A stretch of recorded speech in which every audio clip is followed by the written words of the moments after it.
Muy buenos días, paz y amor, hermanos, amigos y radio oyentes de este canal que, como siempre digo, tanto edifica y tanto bien hace a todo aquel que lo escucha. La verdad puede ser incómoda, pero la verdad siempre edifica. Las cosas son como son y no como a uno le gustaría que fueran. Mi nombre es Diego Martín y como cada jueves desde esta bella tierra como es Irlanda, tengo la bendición y el privilegio de poder compartir con todos vosotros un pensamiento que a modo de devocional espero que pueda llegar a cada uno de vuestros corazones y sea de mucha bendición. Como siempre, desde la atalaya, como vocero de parte de Dios, traigo mensajes, voces, gritos que nos avisan de los peligros que vienen, de los peligros que ya están entre nosotros, de aquello que ya han anidado en nosotros y alertando, porque puede que ya algunos llamen a lo malo bueno y a lo bueno malo. Ahora que me disponía a preparar este espacio, miraba hacia atrás y veo que ya llevamos unos 4 años con este espacio. Y quizás es bueno recordar un poco por qué surgió y de dónde salió la idea. Además de lo más importante, el porqué de los temas que pretendo tratar en este espacio. En un principio, cuando se propuso la idea de este tiempo, de este espacio en la radio, empezó todo como unos devocionales, podríamos decir clásicos, ¿no?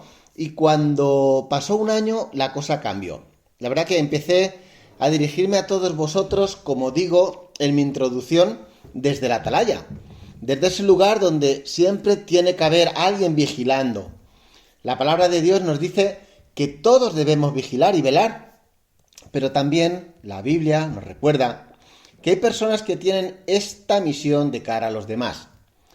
En nuestro país, en nuestra sociedad, también en el resto del mundo se están viviendo en los últimos años cosas terribles. Y no me refiero a las guerras simplemente, que también son terribles. Me estoy refiriendo a cómo el maligno, el demonio y sus secuaces campan con total libertad e impunidad entre nosotros. Cada día las noticias nos inundan o nos inundaban con nuevas leyes, nuevas ideologías que golpean contra el muro de nuestra fe con fuerza. Por eso empecé a dirigir este espacio hacia los creyentes en primer lugar, a los que estamos a este lado del muro. Y a medida que pasaba el tiempo, el Señor me empezó a revelar que no solo los enemigos estaban afuera. Y por eso, desde la atalaya, empecé a mirar no solo a los que hay afuera del muro, sino también a los enemigos que hay adentro del muro, entre nosotros, entre tú y yo, aquí, cerca. De esta manera, y con la gracia de Dios, durante estos años, cada jueves ha habido un espacio donde el oyente puede venir para ser prevenido, para ser corregido y para recibir luz para cada día. En este espacio, como dice la introducción que yo suelo ir haciendo, intentamos discernir entre lo bueno y lo malo, para que nadie llame a lo malo bueno y a lo bueno malo. Y hay una carta en la Biblia que se puede considerar que es una carta de advertencia para todos nosotros. En la Biblia se nos habla de las promesas de Dios, pero también tenemos que estar advertidos de los peligros que hay, tanto de los enemigos de afuera como de los enemigos de adentro. La Iglesia no puede ser como un niño inocente y que no es precavido, que cualquier persona que le ofrece un dulce le parece un amigo y que cualquier persona que le da cariño le parece a alguien que lo ama. ¿Cuántas veces oímos en las noticias? Y es posible que en alguno de nuestros entornos hayamos oído casos de abuso a menores. Y la mayoría de veces la persona abusadora es alguien conocida, es alguien de la familia, o es un amigo, o es un vecino, un primo, un tío. Para un niño, el amigo de la familia o un adulto cree que es el que le va a cuidar, es el que cree que le va a ayudar. Porque se supone, ¿verdad? Se supone que los adultos cuidan de los niños pequeños. ¿No es así? Los niños tienen esa idea equivocada de que todo adulto es bueno para ellos, que todo adulto quiere su bien, que todo adulto tiene que atenderlos y cuidarlos. Pues bien, en la Iglesia, en el ministerio, en cierta manera pasa lo mismo. Está esta idea equivocada, la idea equivocada de que todo pastor es bueno, que todo hermano es bueno, que todo el que está en la iglesia o sirviendo en el ministerio es buena gente y que quiere lo mejor para nosotros. Y no es cierto que todo el que está en el púlpito ni todo el que está en la congregación o comunidad quiere nuestro bien y quiere que crezcamos en el Señor y que vivamos en santidad. Mirad, los peores enemigos para nosotros están entre nosotros. La Biblia constantemente tiene advertencia para que estemos velando, para no ser como ese niño, como un niño inocente que simplemente abre su corazón y sin pensar, deja que le hagan daño. Estoy seguro que muchos de vosotros venís de iglesias donde habéis sido pastoreados por lobos y los llamabais pastores y los amabais y vuestro sentimiento, vuestro pensamiento era que tenéis que honrar a ese pastor. Pero el pastor es el que entiende, ¿no? Porque el pastor es el que sabe, el pastor es el que nos enseña, es el que nos lleva por el buen camino, el pastor es el que nos guía en el Señor. Y es por eso que quizás le diste la confianza a un lobo. Pero por otro lado, no podemos victimizarnos, porque la Biblia dice que nosotros somos los responsables de discernir. Yo entiendo que los niños no pueden discernir y por eso, como padres, les decimos, no cojas nada de un desconocido, no vayas con gente que no conoce, no hables con cualquiera. Les advertimos, como niños que son. Pero muchos de vosotros ya lleváis años en el Señor y debes de discernir y tener cuidado de a quién llamas pastor o a quién consideras tu hermano. Y para esto, la carta de Judas es perfecta. Es la carta de Judas la cual os recomiendo para que podáis leer, para poner luz a todo esto que estamos hablando. Como os decía, Judas hace una radiografía perfecta de cómo actúan los falsos maestros, los malos hermanos. Es como la policía que estudia los perfiles, ¿no?, de los delincuentes, ¿no? Y entonces genera ese perfil de cómo es el criminal para que podamos estar precavidos, ¿verdad? Dice, nos va a decir que es un varón de 1,80 m, 89 kilos, moreno, ¿no? Etcétera, etcétera, ¿no? Pero luego la responsabilidad es nuestra. La responsabilidad de hacer caso a las advertencias es nuestra. Por eso, Judas, en tan solo un capítulo, 25 versículos, dice entre 20 y 25 cosas referentes a estos lobos disfrazados de cordero. Ya hemos comentado algunos hace unas semanas, yo me gustaría hacer referencia a uno más. Porque el problema de esta generación, la generación de las redes, es que vamos por ahí así, sin fijarnos en las señales. La gente va con la cabeza en el móvil, la cabeza mirando hacia abajo, los AirPods en los oídos, y cada uno a lo suyo. Nadie se fija en las señales. Si hay un semáforo en rojo o si hay un paso de peatones. Estamos en la generación que no atiende a las advertencias. ¿No te has fijado? A fin de cuentas, esto es lo que los gobernantes están buscando de la gente. Quiere gente boba, gente embobada. Y por eso surgió este espacio. Para despertar, para dar un toque de trompeta y que las advertencias lleguen a cada uno de vosotros. Solo tienes que mirar lo que ha conseguido el gobierno. Ha dejado a la gente embobada. Los que están en el poder hacen lo que quieren. Meten leyes a diestro y siniestro. Hacen que tu hijo tenga que recibir ideología de género por todos los lados, hasta en las matemáticas. Los padres llevan a los niños embobados disfrazándolos de muertos y brujas, dando culto a Satanás sin ni siquiera ellos saberlo. Porque están embobados.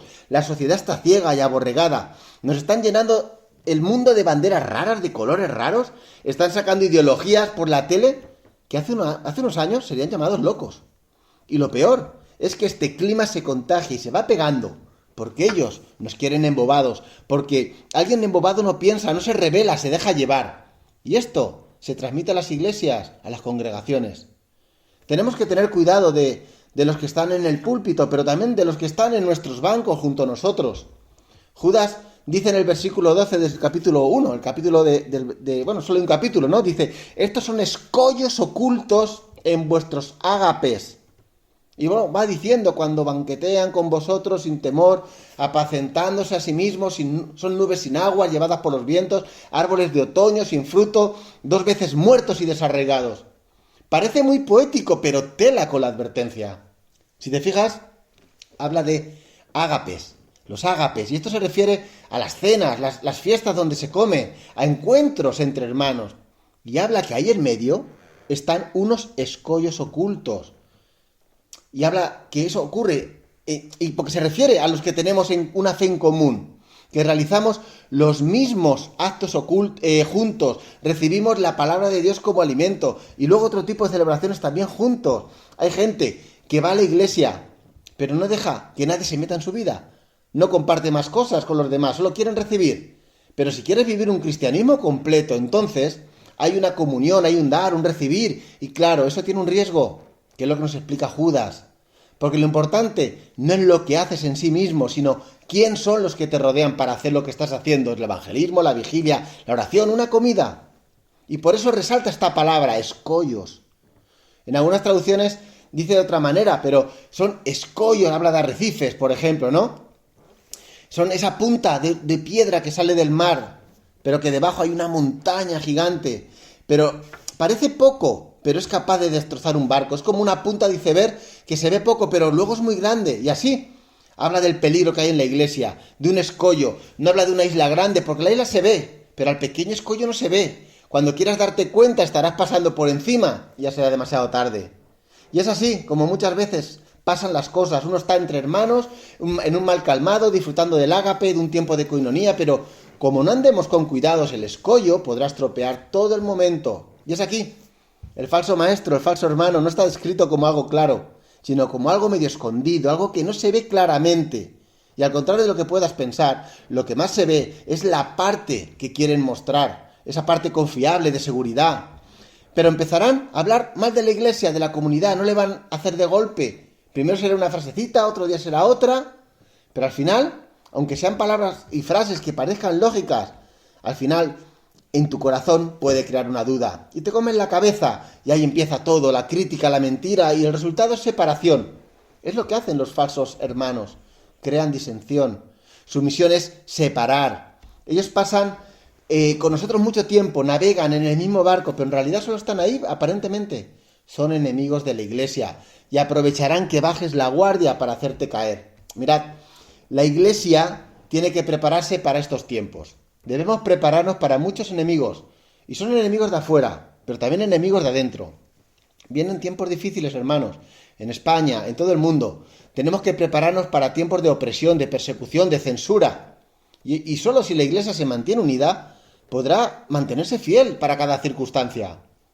Los falsos maestros, los falsos hermanos tratarán de derribar esta unidad. Debemos prestar atención a las señales. Y una de ellas es que ellos son como ese pequeño escollo.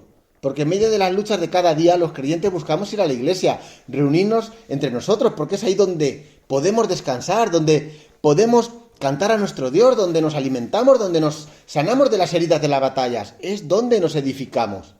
Y ese es el problema, que cuando salimos a ese mundo, cuando sabemos que nos va a dar la batalla, podemos salir más prevenidos, más atentos. Pero luego, cuando llegamos a nuestro entorno, bajamos la guardia. Y es cuando podemos caer con más facilidad. Es como si en la iglesia o entre los hermanos no hubiera peligro.